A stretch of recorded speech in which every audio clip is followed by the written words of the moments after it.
Have you ever asked yourself, why can't I get past intermediate English? Why can't I become fluent? Pardon me, I'm getting over a little bug. We say we're getting over a little bug when we have a cold or the flu, something that isn't terribly serious.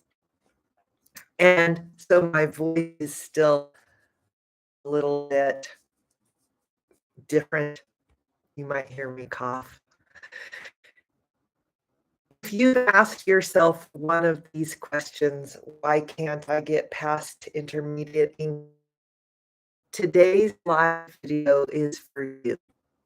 And if I haven't met you, my name is Tanya. I'm the creator of our She Speaks Fluency program for women and the lead teacher. He isn't simple, but to help you get past it, what's happening. First of all, the old way of learning, the way we were taught as children back 20, 30, 40, 50 years ago, just doesn't work for everyone. Possibly works for some people some of the time, but it isn't the end all be all. This is a great phrase. I don't know why. I think I'm having some technical difficulties today, and I don't have my chat box here today. You might be able to see the chat box. If you can see the chat box, go ahead and write something in the chat. For me, I can't see it yet. So if you can write something in the chat, that would be great, and maybe I'll be able to see it. So when we were children and the teacher was teaching and the school was telling us this is the way it is, we thought that is the way it is.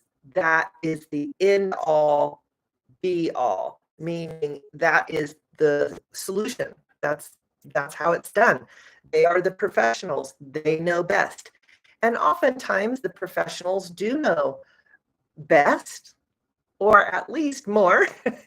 And together, when we work together with professionals who are willing to bring their knowledge to the table, and we can bring our knowledge to the table, which is our knowledge of ourselves, in this case, how we learn, what we enjoy about learning, what to get past intermediate.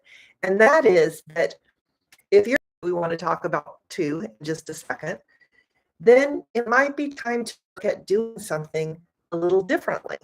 Maybe you want to start reading something different, something that's in most of what is being said. Maybe not. You understand most of what is being said. Something like this today. If I use a word, I will explain it to you in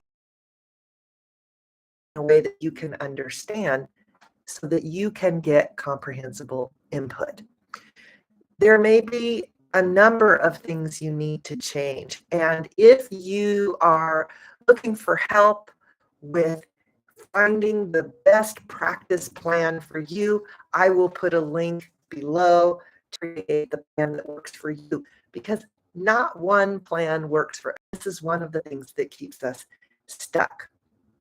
So that brings me to point number 2, which is that no way of learning works for everyone. I have learned a lot. I can hold a meaningful conversation, but I still make a lot of mistakes. And I know that means I'm learning. If that I have needs to change sometimes because I'm changing, are changing, and this is true for you too. So at least once a year, usually 2 or 3 times a year, ideally 4 times a year, I take a look at what I'm doing and is this working? And if you follow me on Instagram, you've heard me talk a little bit about how I have been changing my practice plan for Spanish just in the last few weeks. Okay, number 3, you are probably growing and you may not know it. If you are practicing regularly, if you are being consistent, not the same every day, but doing something at least 3 times a week, hope to practice that is comprehensible input, that is something you enjoy, that is exposing you to the language of English, and you are absorbing it, you are listening to it and reading it and using it, you are growing. And it may seem slow, but that can change. You can do more so that it goes a little faster. Either way, you're working your way through the intermediate part of learning towards advanced. But it think of often language learners, B1, B2, C. Why do we think, okay, we have the A's, the B's, and the C's. So 1/3 of our time at A, 1/3 at B, 1/3 at C. This is not realistic. Our A being in A1 and A2 and practicing A1 and A2 is not 1/3 of the journey. It's more like 20, or pardon me, 15. I can't speak today. 10%, maybe 15 or 20% of the journey, but not a huge part of the journey.